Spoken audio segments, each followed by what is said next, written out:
Welcome back to Outsiders. I'm James Morrow. Happy Easter, everybody. And as always, I'm joined by the recombinant Rowan Dean and the replicating Rita Panahi. Now, I know the world is transfixed by the coronavirus, but that doesn't mean that the U.S. presidential contest has been called off. Far from it. A couple of days ago, Donald Trump dropped a new campaign ad taking on Joe Biden. It's pretty brutal and accuses Joe Biden not only of kowtowing to China, but also of, well, not being entirely all there. Have a look. Here you go. This is a crisis. This is no time for Donald Trump's record of hysterical xenophobia. Biden's son inked $1 billion deal with a subsidiary of the Bank of China. China is going to eat our lunch? Come on, man. They're not bad folks.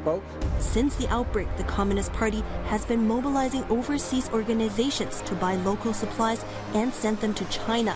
It is in our self-interest that China continue to prosper. What a beautiful history we wrote together. Banning all travel will not stop it. The president is right. That travel restriction on China, as every public health official we've talked to said, bought the country time. That was a very smart move right there. Hysterical xenophobia. Xenophobia. I complimented him on dealing with China. I'm not going nuts. That's going to leave a mark. Now, naturally, Biden's defenders in the press were quick to run one of their beloved fact checks on the ad.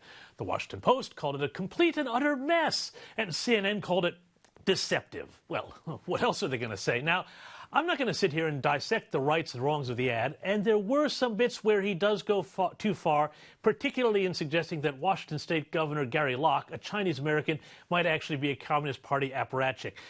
But no, the important thing in this clip is something else entirely. It's this. This ad telegraphs the strategy for Trump's two-front election strategy. Fight Biden on the one hand, fight China on the other, and ensure that everyone associates sleepy Uncle Joe with Democrats who have been far too cozy for years with the Chinese Communist Party regime in Beijing. Now, no one can deny, all of your fact-checkers even admit, that when he was vice president, Joe Biden traveled to China with his son Hunter. You'll remember Hunter, when that son was seeking $1.5 billion with a B dollars in investments from China for a new hedge fund. And we also do know that in America, as in Australia, bans on travel from China were exploited by the left to whip up accusations of xenophobia. And as far as questions about Biden's mental acuity, well, look who still thinks the coronavirus is just a bad flu. But these things are called, there's a virus. And a virus is what we're dealing with now, a particularly lousy kind of virus. It's like flu on steroids. It's a really bad kind of flu.